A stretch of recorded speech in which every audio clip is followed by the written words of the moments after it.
Hey there, everybody. I wanted to take just a few minutes to go over rather quickly just some overall expectations and some reminders about our upcoming tests. And this is how tests are going to work for the most part. We may need to tweak it a little bit, and it's all kind of a bit of a learning process. But this is what tests I'm anticipating will look like for the remainder of the time that we are virtual. And even when we're not virtual, the style of testing question and so forth that you're going to see there will become still very, very common for you, even if and when we get back into the classroom. But I wanted to go over a couple of things with you before we start our testing procedure so you will know what to expect, and then we can go from there. Like I said, there will probably be some tweaking and additional things that have to be addressed, but I don't think the overall main things are going to change. Now, this is for all of my classes. The information that I'm going to be showing you, or the questions, example questions and example answers that I'm going to be showing you here in just a moment, pertain specifically to you 10th graders, but for you 11th graders, while that's not the content you're going to expect to see, it is still the style of question you can expect to see, and it is the type of answer that I will be expecting to see from you. So while this information, you should remember it from 10th grade history, you're going to need to know it for AP exam in the spring, but these questions are catered toward the 10th graders. Econ, your situation is a little bit different. I'm going to talk about you guys and your situation towards the end. I'll timestamp. There should be a timestamp in the description box of this video of exactly where the Econ test questions are discussed. And for those of you either in honors 10th grade or AP 11th grade, you don't need to worry about the Econ situation. That is until your senior year if you take Econ, and I hope you do. Anyway, let me get through as quick as I can some of the overall things. These are true for most everybody. So we did the trial run last week. We should have done the trial run last week with the test situation of how that's going to work. So you will get an email. The test is not going to be in Google Classroom. Don't look for it in Google Classroom. It's going to come to your school email, and it will be emailed out by about 8:15 a.m. Make sure that you completed that trial run. Part of the reason for the trial run was to make sure that was working for you. For many of you, I had to go in by hand and input emails one at a time. There's no way that I did that and did not make a mistake with somebody's. I've already caught a few. So if you're watching this and you still haven't received that email, go back, check. It was sent on Friday for most classes. Check your spam and your junk folders. If you still don't have it, you need to let me know, because it's possible that something was input incorrectly and we need to get that fixed. So make sure that that's been done. Do not open that link until you are ready to test. It is timed, as we saw. That's the whole purpose of this Quillgo thing, is it's going to time you, and you can't go back and do it again. So it's sort of like how a lot of Google Forms are set up as quizzes where you can only respond one time. This is the same way. Once you open it, you're going to have to sit there and finish it. You will not be able to save and continue later. You will not be able to close it out and then open it a second time. So you need to make sure that you have uninterrupted time. Don't sit down to that while you are busy doing other things. Make sure everybody else in your house is aware that you are taking a test and you do not need to be disturbed. Don't be watching TV while you're doing it. Don't have your phone out, texting people while you're doing it. Don't stop and eat dinner while you're doing it. You need to have uninterrupted time. You're going to have a 1 hour time limit. So that's going to be the test that you did. It was 1 minute because those were, simple, silly questions. I've decided 1 hour is going to be the time that you are going to have, which should be enough. And for many of you, that will be more than enough, but it's going to be 1 hour. Because of the testing situation, it is going to be technically open open notes rather, but it is not just open everything, not open internet. You're authorized to use your class notes, information that came from my lecture videos and so forth, but nothing else. You cannot Google things. You cannot, go to other outside resources. Basically, what was taught in class. Yes, it's virtual class, but class has been taught, and that's what you are allowed to use. You cannot collaborate or share answers with each other. You cannot copy and paste. You cannot do anything along those lines. The end of the test will contain an honesty statement, academic honesty statement, where you're going to verify that you understand that you are not to collaborate, you are not to share answers, you are not to share questions, that you can only use your class notes and that sort of thing, and that you realize that you won't receive credit if you violate that academic honesty policy. So you will verify, that'll be the last question on every test, is verifying that you understand that. So make sure that you are not using things you are not supposed to use. And I'll know the thing about these open-ended kind of questions is it's going to be very obvious to me if I'm reading the same or an extremely similar answer over and over again. And I can easily find, whether and where something has been copied and pasted from. So you will not be able to get away with that. Study, you need to know the information. These questions are open-ended, but that should not be misunderstood to think you can just write whatever you want. It doesn't. Open-ended does not mean opinions. They are discussion-based, but they require analysis. They require synthesis. They require understanding of broader topics. They require, in the history classes cases, understanding and reading of primary sources. You're going to have excerpts from things you're going to have to read and connect to the information that we've learned.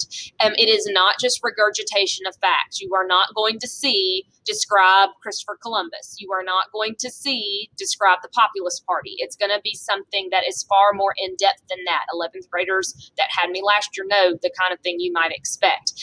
You will have until 11:55 p.m. on Eastern Standard Time on Wednesday. So this will go out Tuesday morning. You have until 11:55 Wednesday to submit it, and then that form will close completely. And you won't be able to access it anymore, not even through that email that you will be sent. Now, again, that doesn't mean that you've got nearly 36 hours to complete the test once you open it. You can't go in and open it and see what the questions are and then spend the next 12 hours figuring what you're going to answer, because once you open it, you've got to sit there and do it. So be ready when you open it, and again, realize that you won't be able to close it out and start over when you realize you need to go back and study some more, or when you get interrupted by something. So make sure that you have uninterrupted time. I want to show you two, for the history folks, econ folks, you can skip on down to that timestamp and see your question sample and kind of what the expectations are there. History folks, once again, these are related to 10th grade topics and information, but 11th graders, you can expect the same format and the same structure and the same expectation, just catered to your content. So here's a kind of question that you might see. What role did religion play in the establishment of the Spanish colonies in North America? That's a pretty straightforward question, but the kind of answer that I would be looking for, it's not just about, how much you write. It's not just about being right or wrong. There's a lots of varying degrees here, and this is an honors or an AP class. I have a high standard here. I am looking for something very specific. I'm looking for something very sophisticated. I'm not looking for generalized answers. That's the problem with sample answer 1. That said, the sample answer 1 over here on the left side just says religion was important. The Spanish wanted to spread religion. They conquered Native Americans and made them adopt their religions. Okay, well, technically that is a paragraph because it is 3 sentences. Nothing in there is incorrect. Yet if I were grading that, I would not give that anywhere close to full credit. If this was out of, I'm just making up numbers here, if that was out of 10, I would probably give that about a 3, because it is extremely vague. It is not sophisticated. It doesn't give me any real specifics. But take a look at sample answer number 2. This would receive full credit. It says religion was a major component of the Spanish pattern of colonization. Notice that is the same thing as saying religion was important, but it's a far more sophisticated way of doing it, and that's how you've got to think. A lot of you are accustomed to, how can I say this in as few words as possible? How can I say this as concise as possible? And you need to get out of that habit, because that's going to cost you a lot of points in this class and in a lot of honors and upper level classes. That doesn't mean drone on and on and on and on, but it does mean you need to be specific and clear. You need to write in a sophisticated way. Continuing on, and it further explains that by saying the Spanish were very interested in spreading their religion, specifically Catholicism, and advancing their interests and their dominance as a Catholic nation. Now, then it's going to go on more details about how religion played a role in their colonies, that this is played a role in how they interacted with Native Americans. It contributed to the Spanish's belief that they were morally superior and that Native American cultures were savage. This led to their conquering of Native American cultures, destroying their traditions and enslaving them, forcing them to convert to Christianity, and the Spanish used their religious motives to justify their often cruel actions. So you can see that they are essentially saying very similar things to what was in answer 1, but this is far more specific, it is far more clear, and it's far more sophisticated. That would receive full credit, whereas sample answer 1, notice it's not that it was incorrect. They didn't say, that the Spanish were super nice to Native Americans and everybody got along great, which would be incorrect, but it still would not receive full credit.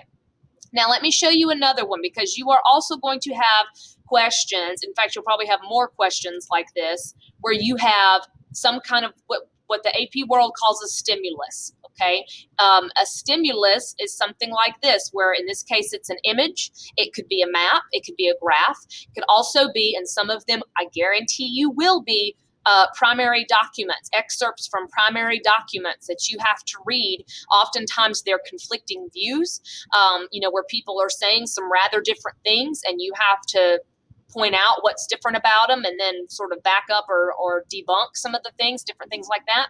But you've got to interpret, what you're seeing and relate it to the content. So again, don't misunderstand that as, oh, if as long as I can read a map, I can answer the question. The way these are designed is that you've got to, be able to read that map, but you've also got to have the background knowledge and be comfortable enough with the content to relate that to broader concepts. It's not going to be, okay, here's a map, tell me what it says.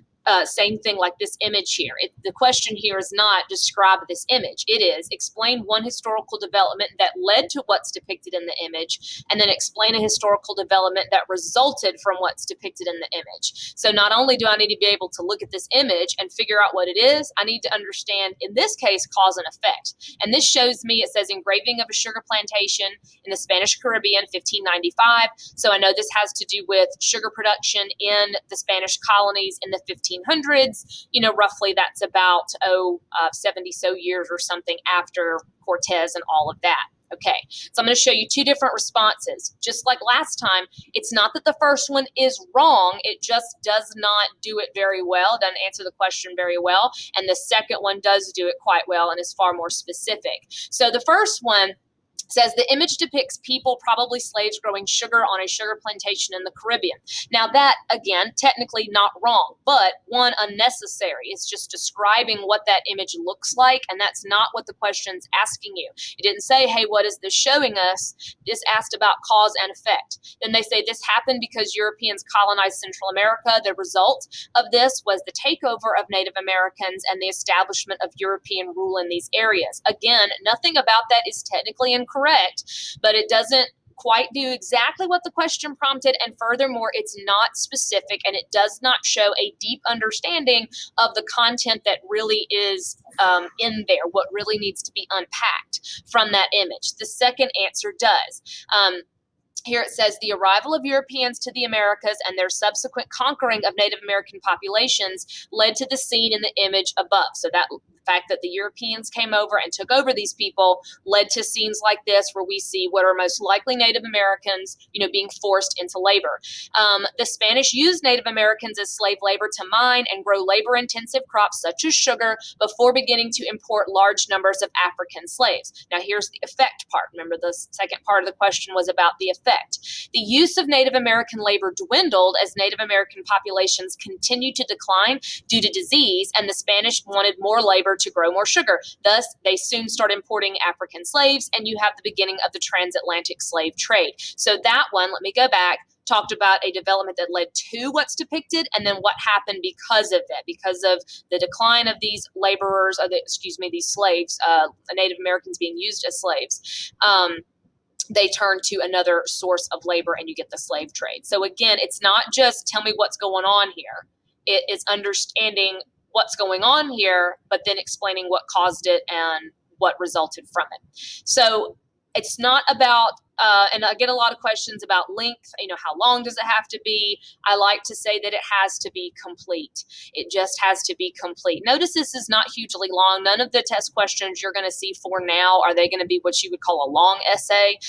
These are all short answers. They can be answered in a paragraph or so, but I always feel like if you're so wrapped up in how many sentences you have, then you're probably not answering the question very well. Because if you answer it well and if you answer it completely, the number of sentences and the number of words and all of that stuff is going to take care of itself. So I really just think that's focusing on the wrong thing.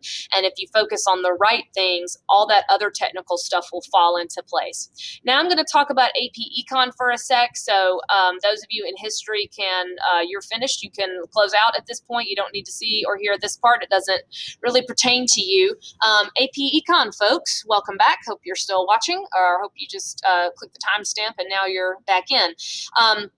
All of your questions are also going to be, of course, open-ended. You won't have multiple choice for now, but yours will be in the Google form. You're going to need to make sure when you take your test that you have the ability to upload images. Must have the ability to upload images. So either if you're doing it on your phone, that's fine, or you need to have your phone handy so that you can complete your work on your paper, take a picture of it, and upload the image to the Google form. You're going to have to do that on at least some of the questions, because on some of the questions, like this one, for example, and I'm not going to spend time answering this right now. We might go over this one in a Zoom session for review, but this is the kind of thing you might see. And notice that it talks about calculate, and that means show your work. So you have to show your math, basically. But more importantly, this one involves graphing, and I guarantee you that you're going to have a question, at least one, that asks you to draw a graph, and that's why you have to be able to upload images. So you would need to be able to,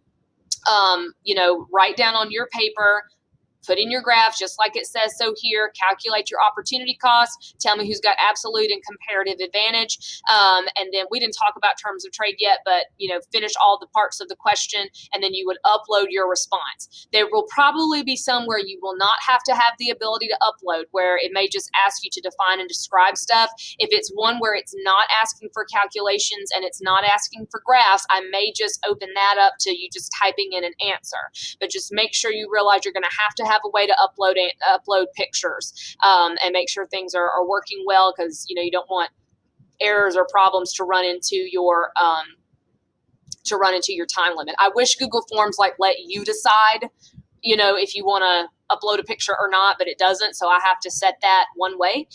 So it will be open-ended for the ones that don't require any drawing and don't require any calculations, but it will be set up to accept pictures for any that do require calculations and do require images, which is probably going to be about 90% of them. So that's what you need to expect. Be ready for that.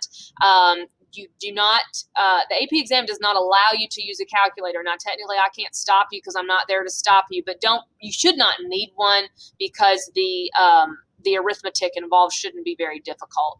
Again, it's all designed to not need a calculator, so it's going to be stuff like, you see these are easy numbers to work with, like 100 and 200, and stuff that's going to be easily divisible and that sort of thing. So that's the basic idea. Let me know if you have further questions, if there are things that I didn't address. And as we go through the testing process, as always, what I keep trying to reiterate to all of you is communicate, communicate, communicate. Don't just ghost, and say a day later, well, I couldn't do it because of this, or I couldn't do it because of that, or this error happened. If you're not in active communication with me, then all I can assume is that you're just not doing it. So do your best. It's going to be great. It's going to be fine. I look forward to seeing how we do, and I'll see you guys next time.